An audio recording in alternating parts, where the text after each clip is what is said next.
Bismillahirrahmanirrahim. Assalamualaikum warahmatullahi wabarakatuh.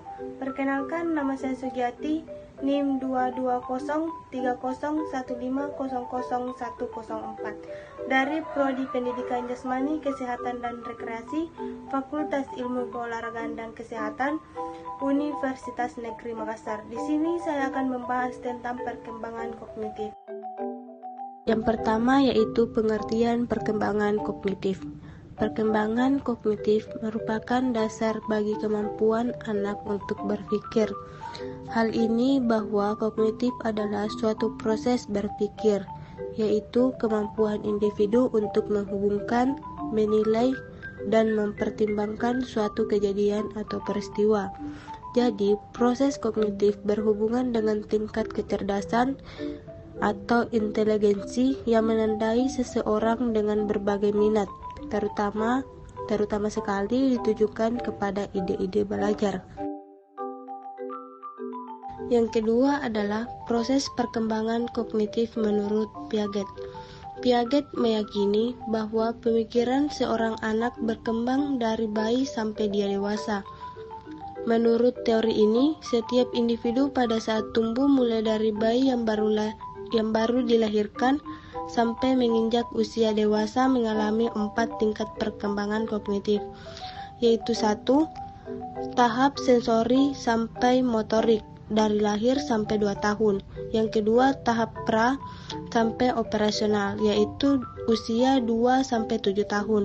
Yang ketiga, tahap konkret sampai operasional, yaitu usia 7 sampai 11 tahun. Yang keempat, operasional formal, yaitu usia 11 tahun ke atas. Yang ketiga adalah karakteristik perkembangan kognitif. 1. Usia sekolah dasar.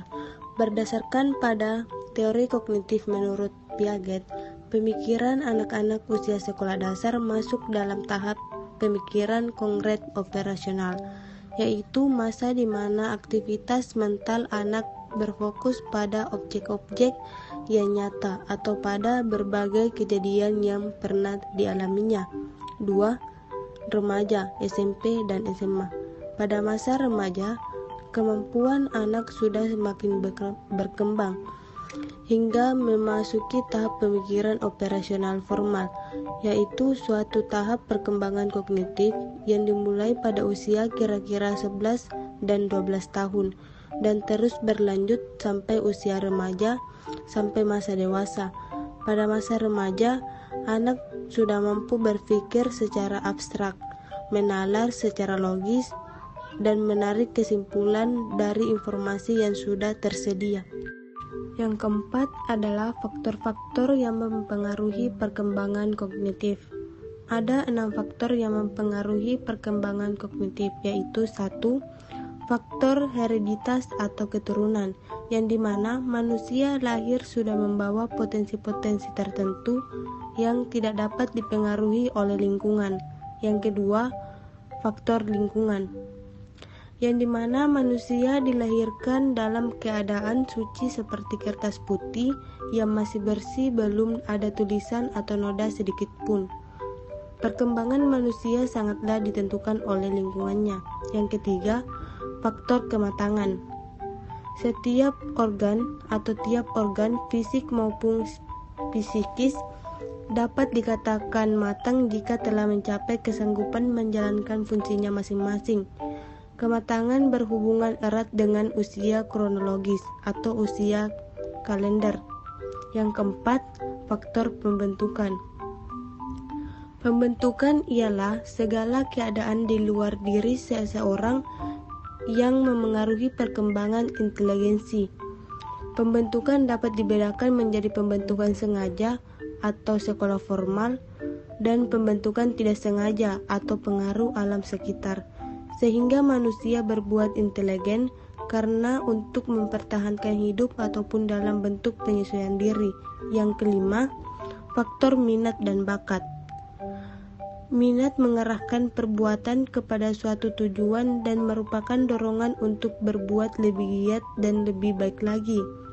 Adapun bakat diartikan sebagai kemampuan bawaan, sebagai potensi yang masih perlu dikembangkan dan dilatih agar dapat terwujud. Yang keenam atau yang terakhir, faktor kebebasan. Kebebasan yaitu keleluasaan manusia untuk berpikir divergen atau menyebar, yang berarti bahwa manusia dapat memilih metode-metode tertentu dalam memecahkan masalah-masalah, juga bebas dalam memilih masalah sesuai kebutuhannya. Di antara faktor-faktor yang saya sebutkan di atas, menurut saya faktor yang paling berpengaruh terhadap perkembangan kognitif seseorang anak adalah faktor lingkungan. Karena banyak sekali orang-orang sukses yang berasal dari latar belakang orang tua yang tidak berpendidikan tinggi, dan juga beberapa faktor dari faktor-faktor tersebut lebih mengacu kepada faktor lingkungan. Itulah pemaparan materi tentang perkembangan kognitif. Semoga apa yang saya paparkan tadi bisa bermanfaat bagi teman-teman yang menonton. Sekian dan terima kasih. Wassalamualaikum warahmatullahi wabarakatuh.